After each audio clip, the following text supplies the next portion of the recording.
Hi. Hello, and welcome back to another installment of our Sunday card reading series. Thanks for being back here again. Yeah, I decided to do this for at least one more week, so we'll see. How's everyone doing? How's your week been? What's on your mind? Take a minute. Take some deep breaths. Settle into this space, whatever space you're in right now. Get comfortable. If you're not comfortable right now, do something to get comfortable. And let's get right into it.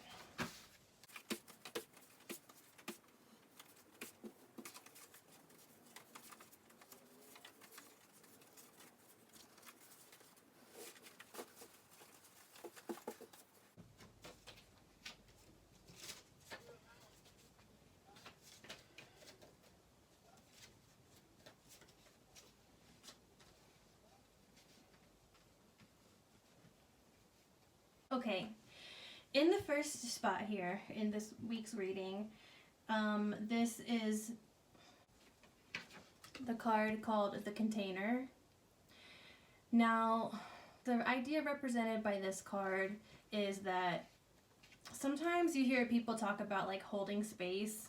That's kind of what this card is about. Like, if you have a lot of stuff going on inside you, a lot of tumultuous emotions, or if you're just experiencing like that you have some stuff that needs to get sorted out, it's a lot easier to do that if you have a safe space to do it in. Like, if you need to unload, what are you going to unload into? You know, you could think about the idea of like metaphorically, say you need to puke. Like, it's a lot better to do that if you have a bucket to puke into, you know? And so that's what the container is really about. It's about having some kind of, whether it's a safe space where you can feel like that can hold and receive what you're trying to get out, or a space where you feel that you can have some sense of like security of being like sound and held. That's what this card is about. Sometimes that can come in the form of like therapy. Sometimes that can come in the form of just somebody who is an open-minded listener who's willing to hear you. Sometimes that can come in the form of like having a physical space to be in where you feel safe so that you actually can like take a sigh of relief and let some stuff out, you know, and just feel comfortable. The whole point is that like if you need to unload, then there needs to be like a space for it to go into. That's the idea of what the container is. It's like that space that can contain whatever it is that you need to have contained. Journaling can be a really great container. I like that one a lot because it gives you a physical space, like in a physical structure to like receive things and to a place to put things down into. Like, what form the container takes is going to depend a lot on like the needs of the situation and what resources you have access to. But whatever you need, sometimes it can also be like time and space deliberately carved out for you to grieve, you know, like physically taking some time and setting some time aside and saying, I'm going to use this time to do X thing, to hold X experience that I need to make space for. Whatever that is, that's what this card, the container, is about. Now, this middle card, this is the Block to Awareness card. And the original title of this card, but I changed it because it was going to be too long to fit, was Lack of Self-Love is a Block to Awareness. And that's the main idea behind this one, is that, you know, like if you have an abusive internal relationship with yourself to where it's not safe for you to own up to things without some part of your own self being like harsh and condemning towards you about those things, then that's going to make it a lot harder for you to be self-aware in a consistent way. Because, you know, if the result of you admitting uncomfortable truths to yourself about yourself, is that some part of you is going to be self-abusive to you about that, then that gives you an impetus to not want to see those things and to not want to own up to those things. And so part of like being committed to self-awareness is committing to creating that safe space in yourself to own up to things without like unnecessary harshness or self-abuse as a reaction. You know, if you have an internal climate of like being really cruel and punishing and harsh, then of course you're going to have an impetus to not want to see any uncomfortable things, because nobody wants to receive abuse, whether that's from outside or from within your own self. And so when we have this kind of relationship to ourselves where we're exceedingly condemning, where we don't give ourselves grace, where we don't accept that it's okay that we're imperfect and that we're still learning things, you know, when we expect ourselves to like have everything figured out, and like if there's ever a time when we didn't, then that's like unacceptable without like extreme self-punishment, then that's creating a climate for you to have an impetus to block yourself off from awareness, which is not really a very good way to be if you're trying to love yourself.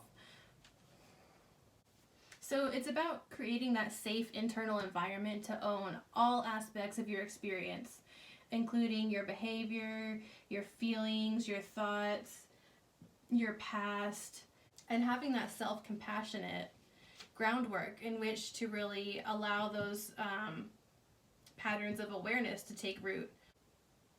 And you know, sometimes we don't think about these things necessarily in our relationship to ourselves, but if you notice yourself getting into very like black and white thinking, very like harshness, ungraciousness, condemnation towards other people or towards like behaviors in the outside world that you find unacceptable. You know, if you have certain kinds of people or behaviors where you think like, oh, people who are or who do X thing don't deserve to be loved, or sometimes even like people who are X or people who do X thing don't even deserve to exist. Like, red fucking flag. Dude, that's a huge fucking red flag that you are not going to be able to see and own anything in yourself that parallels those patterns. Because look at your attitude towards it. It's horrible. Why would anyone want to admit to someone with that kind of an attitude something that was going to cause them to be labeled as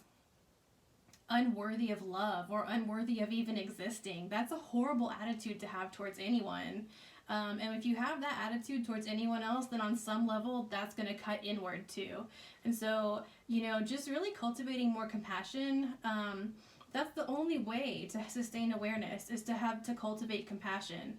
The more compassion you can cultivate, the safer climate you're creating for that awareness. Like, safer both for yourself and for others. So, you know, this card is really about looking at those harsh judgments we have, those cruel ways of looking at certain behaviors or certain people, those like condemning attitudes, and really being aware, like if you are indulging something like that, like that's gonna block you off from your level of awareness. Also, like internal and external awareness have a symbiotic relationship. If you're blocking yourself off from being aware of certain things inside yourself, that's going to have a knock-on effect of limiting the level of awareness you're able to have about things outside of yourself as well. You can't just like selectively block awareness in one direction without the other being impacted. So the more like condemning and harsh and cruel you are in your attitudes in general, the more that you are going to be unable to be self-aware about anything in yourself that might be perceived as a flaw or a fault. And then as a knock-on effect of that, the more you're going to not be able to be aware of what's going on around you either. Now, this third card in the spread that came up today, Connection with the Whole. This card is about nurturing your connection with things that are larger than you. This card is about recognizing that you are just one tiny part of huge and vast systems that you do not control, that you are not responsible for anything else within that. Like, all you can control is your tiny little part.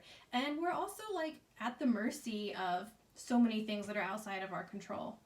And so when you can kind of embrace this sense of yourself as being one tiny part that's within things that are much larger than you,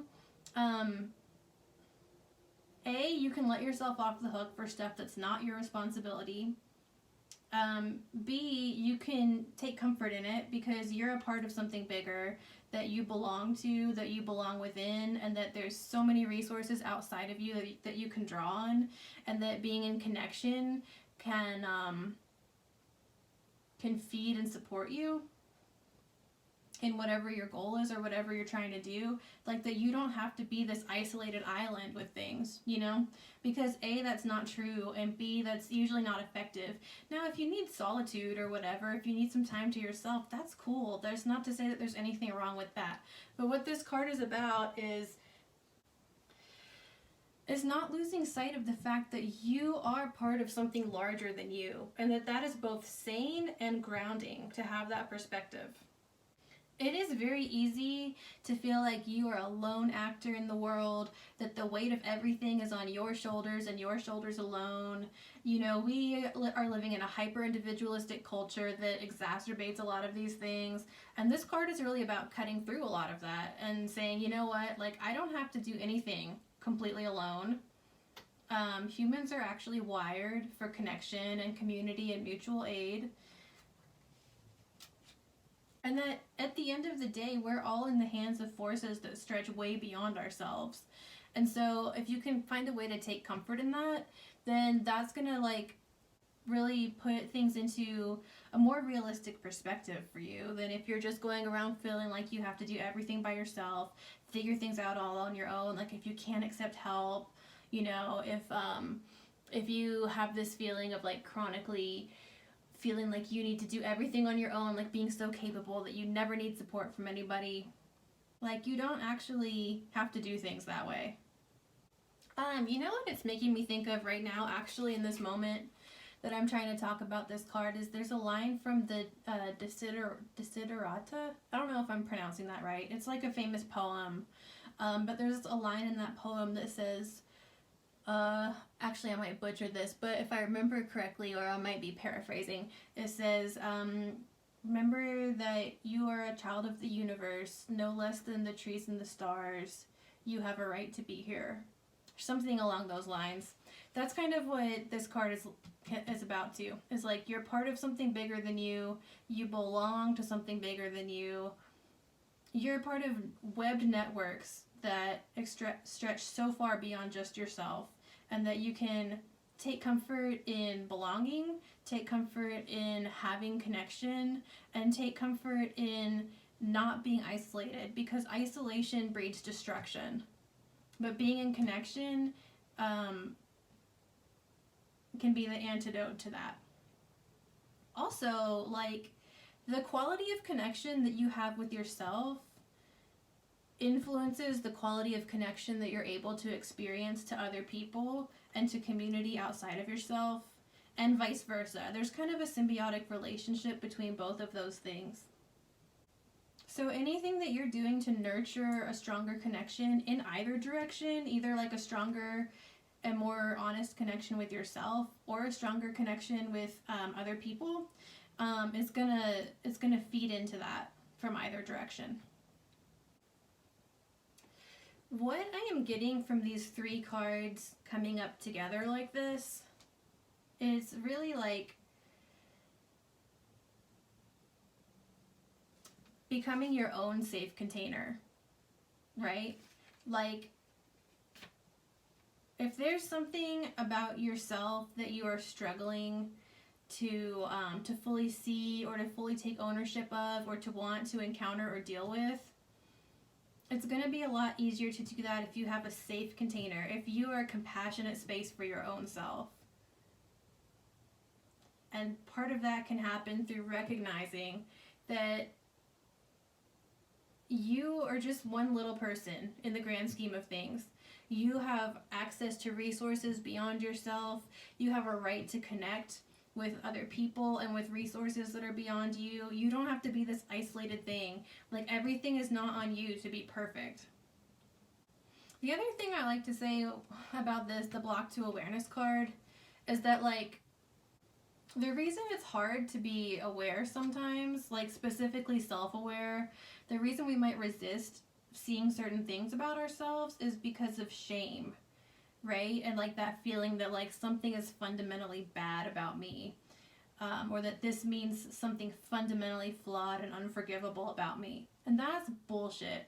I mean, you can believe that if you want to. I'm not going to stop you, nor could I. But like, I personally, in my belief system, I think that's bullshit. Nobody is disposable. Nobody is disposable, okay? Doesn't matter what you've done, doesn't matter what mistakes you've made, it doesn't matter what your learning process has looked like.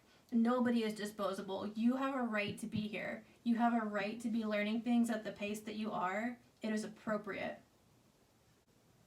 You are worthwhile just for existing. You don't have to do things perfectly to be allowed to have compassion for yourself. It doesn't matter what you've done. You are not disposable. When we see people as disposable, you know, then on some level we're also seeing ourselves as disposable if we make certain mistakes or if we get certain things wrong. That's a really toxic mindset to be coming from. And I fucking disagree with it completely. You have a right to be here. You're worthy. If you need a safe space, to carve out a safe space for yourself, a compassionate space within yourself, to hold some more space for whatever you're dealing with, some part of your own self that you don't like looking at or that you don't want to take ownership of, you know, you're allowed whatever support resources you need to do that, whatever kind of containment you can find to help yourself have a safe space to do that. That's what I'm getting from these cards together. It doesn't mean that you have to be okay with whatever mistakes or behaviors went down. It doesn't mean condoning everything like that. What it does mean is recognizing that, like, you're human. You are fundamentally lovable just for existing. You are not disposable. You have a right to be here. You have a right to be learning things at the pace that you are, in the way that you are. And anyone who tells you otherwise is full of shit, and you probably shouldn't listen to them, in my opinion. Because at the end of the day, that's the only mindset that really works. Do you know what I mean? Like, we might not ever be able to know an ultimate truth about something, but what we can do is notice what works. And this is the kind of attitude that works, is being more compassionate. That's why I'm interested in it. It's not about some lofty ethics of, like, being the most correct or anything like that. It's because it's what fucking works. So anyway, that might have gotten a little tangential, but hopefully you can hear what I'm saying and see how it connects to the ideas.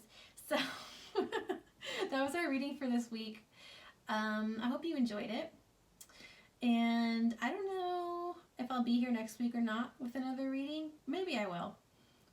In any case, I hope you have a great week. And maybe I'll see you next time.